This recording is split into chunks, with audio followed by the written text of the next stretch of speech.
If someone gave you $100 to spend in one Japanese grocery store, what would you buy? Well, today, that's my life, so come with me to see my haul. Good morning, it's Leah, and it's 8:30 a.m., which means we're on our way to the office first with some leftover matcha from Haiti in hand. A quick subway ride, and I was greeted with some surprise serotonin as the office had roses and chocolate to celebrate Women's History Month. 8 hours later of emails, staring at screens, meetings, and being in marketing, I am finally out of the office and officially transitioning into my content creator alter ego. If I'm going to film after work, just know I'm doing everything in my power to schedule a spot that's within walking distance of my office. And today was a success because we're on a 10-minute speedy walk headed to KOREATOwn. Oh, hi, it's the Empire State Building. Anyway, so this new Japanese market called Hashi Market opened up, and they had just DM'd me yesterday asking if I'd be available to film a new video for my channel, Bao Buddy, which is dedicated to the best Asian eats in New York City. They just received a shipment of fancy new Japanese fruits and wanted to show them off. You know, last minute scheduling rarely works out, but I am extra glad this one did, because they're giving me $100 of credit to spend, and I am in desperate need for some groceries, alright? So I'm someone who loves grocery shopping. Does it make me calm? No. But do I get a pep in my step discovering what new random flavor of my fave little treat exists? Oh yes, I do. So I was immediately overwhelmed in the best way, thinking about what I could buy. And you'd think spending $100 in a Japanese grocery store is easy peasy, but no, this is the final boss of choice paralysis. Okay, but first, we're really here to get some fruit content, and these fruits just came in from Japan, like this $100 melon. No offense, but melons are my least favorite fruit, and they've always tasted like feet to me. The worker was explaining the origins of the melon and was like, well, if you want to try it, you do have $100 credit. And in my head, I was like, sir, that would be all the money, and I'd just get one melon, so no thank you. The fruit shipment also contained a number of pretty white strawberries at a whopping $40. I can also confirm these were not part of my haul. With fruit filming done, I wanted to call my boyfriend Dan to let him know what I was up to and see if he needed anything.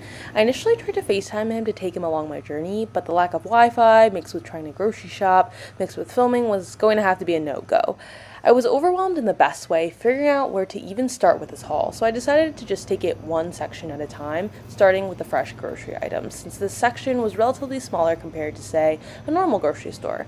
My go-to Asian veggies are bok choy, napa cabbage, and mushrooms, so check, check, check. I did check out the meats, but I'm still Wagyu out for my last video, so I was okay to move on. Next were frozen items. I told myself, okay, even if you don't know what you want to eat now, you know you'll do hot pot in the future, so let's get some of those ingredients.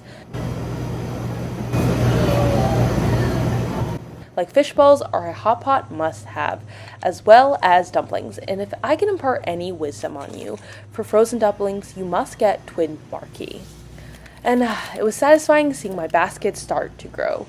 And you might think, Leah, you literally have $100 to spend. It's okay, just get whatever catches your eye. But guys, this is my double-edged sword personality trait where I love value.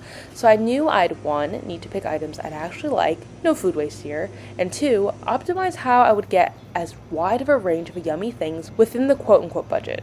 At this point, my strategy was just thinking of things I was craving, like, I haven't had mapo tofu in a while, or, ooh, udon curry, I like the sound of that. And these items particularly came to mind because it was a weekday night, and I feel like it's such a hassle cooking dinner on the weekdays. Like, you're trying to give yourself a pat on the back for saving money, cooking at home, but you also don't want to cook something that takes 40 minutes after you've worked a long day. So a lot of these pre-made sauces, from like curries to the mapo tofu, are really a lifesaver. And I'd love to know what your at-home dinner hacks are to make life a little bit easier, dinner made quicker, but your tummy still as satisfied. So at this point, it's basically been about an hour, and I'm telling you, this is not the largest grocery store, so I've been up and down these aisles so many times, and at this point, my backpack with my work laptop is so heavy, and I'm like, come on, Leah, you can do this. You see the light at the end of the tunnel.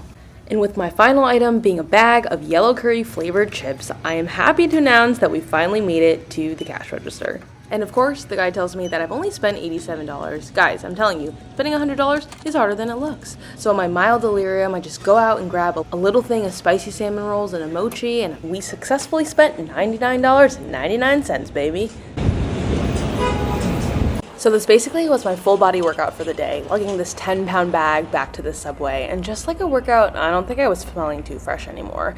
So with a haul of frozen Korean corn dogs, Hokkaido cream roll cakes, matcha green tea, taro buns, and more, I was on my way back. And when you get a $100 Japanese grocery haul, essentially for free, you better reward yourself with some bites the first moment that you get home. So with the spicy salmon roll filling my tum, it's see you next time, Bao Buddies!